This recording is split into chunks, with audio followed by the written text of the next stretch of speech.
বন্ধুরা, আমি আজকে আরেকটা নতুন রেসিপি শুরু করছি। দেখুন, এইটা হচ্ছে আমার মিষ্টি কুমড়ো। এই মিষ্টি কুমড়োর ভিতরে যে আবর্জনাগুলো থাকে তাই দিয়ে আমি আজকে একটা স্ন্যাক্স করছি। স্ন্যাক্সটা করার জন্য আমি এই কুমড়োর এই ভিতরের এই পোর্শনগুলো সব বের করে নিয়েছি। তার থেকে এই যে বীজগুলো সব বের করে নিয়েছি। বীজগুলো বের করে আমি ওইটা দিয়েই আজকে স্ন্যাক্স বানাবো। সে সন্ধ্যাবেলাও খেতে পারেন, যে কোনো টাইমে খেতে পারেন। একটা স্ন্যাক্স রেসিপি বানাচ্ছি। ওই স্ন্যাক্সটা করার জন্য আমি দেখুন ওই যে সেই কুমড়োর আবর্জনাগুলো এইগুলো ভিতর থেকে বের করে ধুয়ে নিয়েছি। দিয়ে তার মধ্যে একটু ম্যাগি মশলা দিয়েছি। আর এটা হচ্ছে ধনেপাতার রুট দিয়েছি যাতে গন্ধটা ভালো হয়। একটু হলুদ গুঁড়ো নিয়েছি, এটা কাঁচা লঙ্কা কুচি নিয়েছি দুটো, ঝালটা যার যার পরিমাণ মতন দেবেন। একটু চিনি নিয়েছি, একটু নুন নিয়েছি, একটু পেঁয়াজ কুচিয়ে নিয়েছি।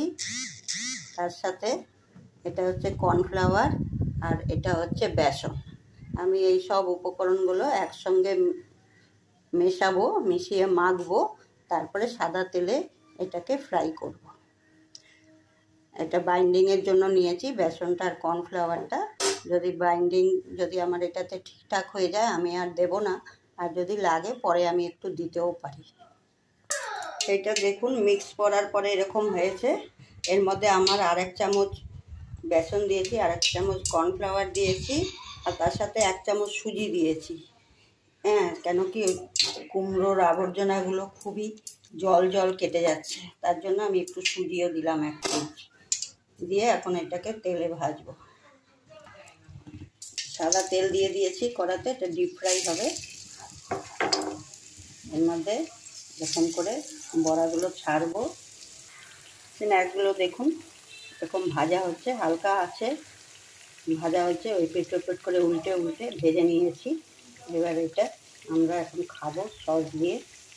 দেখুন আমার কুমড়োর আবর্জনার স্ন্যাক্স ভাজা হয়ে গেছে, আর ভিতরটা আমি ভেঙে দেখাচ্ছি। এই দেখুন, এটা কিন্তু ডাল ভাত দিয়েও মুখে দিয়ে খেতে ভালো লাগবে।